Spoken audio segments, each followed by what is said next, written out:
record. All right, share screen. One participant can share at a time. Share simultaneously. Advanced sharing options. How many participants can share? One or multiple? Who can share? Host only. That's pretty cool. All right, I'm recording. So I'm gonna share. I'll share desktop one. All right. Share sound. All right. Optimize video clip. Advanced.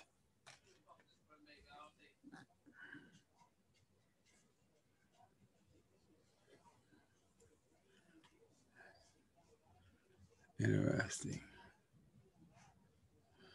Wow. Okay.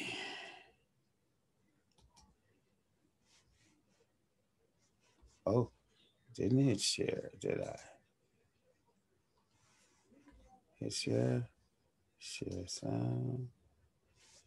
And share. All right, ladies and gentlemen. Let's see what I can do here. All right. There's my Zoom. Woo. A lot of cool stuff happening here. All right.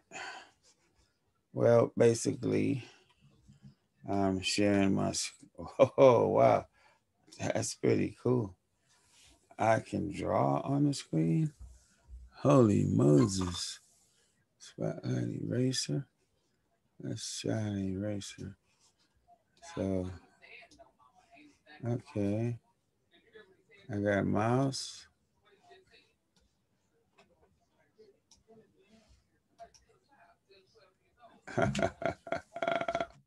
Pretty interesting. Okay, let's close that. All right, so at this point, um, looks like I'm rolling here. Let's see what happens. So basically, um, what is actually being shown here is I am using a, and I created an aggregate device in Audio MIDI setup.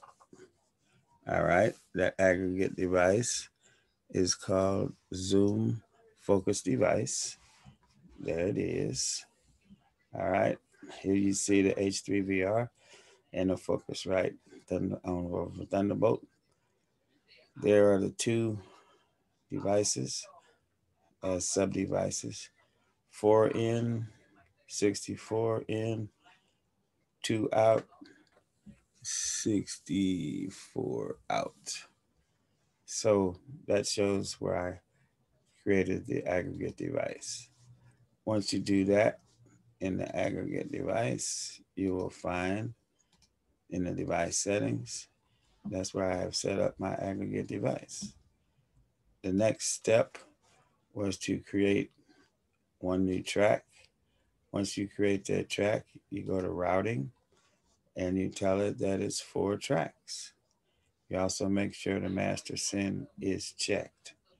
I found out that once I do that, the other thing to be careful of is I'm right clicking on the track arming and make sure that my input is 4 channel and it's the H3VR 1 through 4.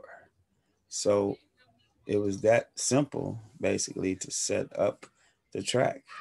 As you can see, the track indicates 4 channels of audio. The next thing I did really was set up the output. When you hover, you can see pretty much the channel mapping. 1 to 1, channel 1, output to playback 1.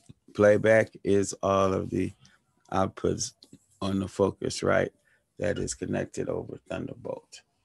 Right now, I don't have the 2 tracks from the uh, microphone output connected. So again, a couple of things to show you. Once you go to that routing, this is where you tell it how many tracks you, all right. Once you tell it how many tracks you want, you'll see that you have 12 here. And then you basically come down here and one at a time, you add the tracks. So you would actually come down to the section. I go to the section that is uh, 1 output per track.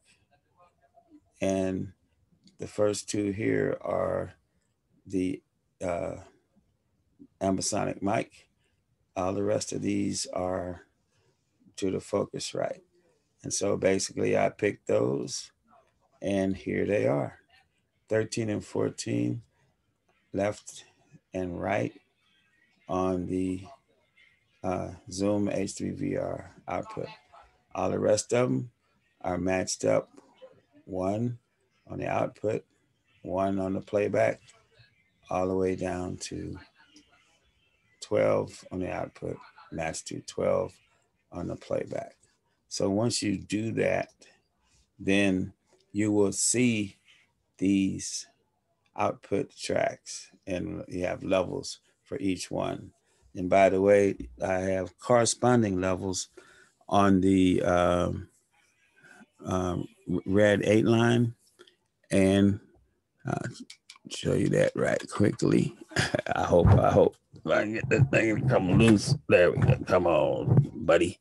So there you are. There is the red 8 line, and that is the Focusrite R1 remote, and you can see the levels are the same as the levels on the output on the master. So the only other thing I had to do was add the Rode sound field by Rode, and this VST plugin. My microphone is end fire, and I'm inputting B format ambics, and here are my outputs. And you'll see as I change the outputs from, if I go to 5.1, I'm 0.4, you see that the outputs basically change, and you don't see outputs on 7 and 8. And that corresponds to this section, which is basically saying that 7 and 8 are inactive in this patch. Then I changed this to 7.1.2, and notice the height speakers are not active, and you'll see that on the RedNet remote. Okay, so basically all the way through, my corresponding levels are the same. This is the Zoom ambisonic microphone, as you can see, and you can see I got a little glare there. I have to work on that, but you can actually see the levels on the Zoom built in. See that? That's pretty awesome. You gotta admit. Maybe I can turn it around. Look at that. So the Zoom H3VR has leveling built in. All right. It automatically detects in fire, and there are the corresponding levels on the Ambics B format input. So this is basically the entire setup. It'll go on and focus back again. All right. So that is basically what I wanted to show as I switch these, you see the changes in the corresponding outputs. All right. So I'll show you one more thing that I think you'll find fairly interesting on 7.1.4. I will hide this. And this has a wiring diagram. And basically you can see 4 channels input through the master. And then at the master, 4 channels come in, and the Soundfield Road plugin basically translates and takes over the output right here. And then whatever I set up and configure in the Rode Soundfield output is translated and passed on through the hardware outputs. And those are set up to correspond with the playback and playback in the routing. You can basically see the only ones I'm using are right here. And so there you see playbacks 1, 2, 3, 4, 1 through 12. All right. So that's basically it in a nutshell. It's rather simple, but it's about making sure that the routing is intact and that you have the maximum number of output channels that you need. So I want to thank you for watching. And I even recorded a little bit. Let's see if it'll play back.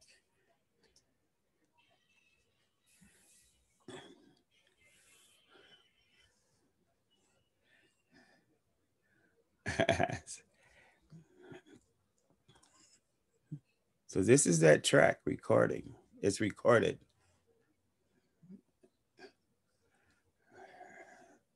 So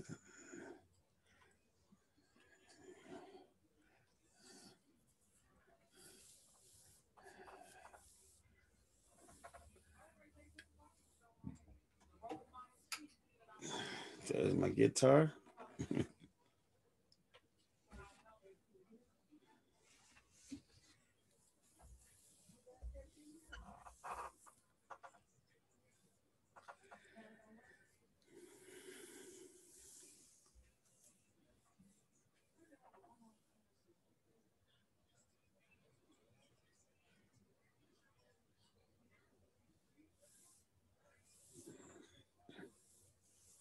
This is pre-recorded.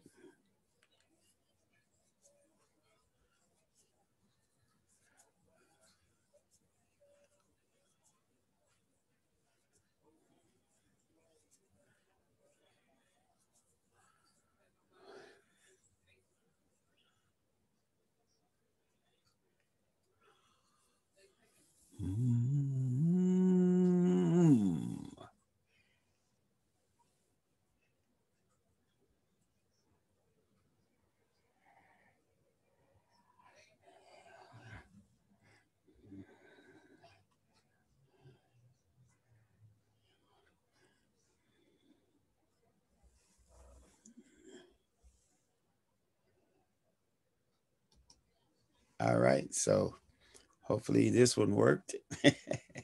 I'll stop sharing. And that's just a little bit of what we're doing. I'll stop the recording.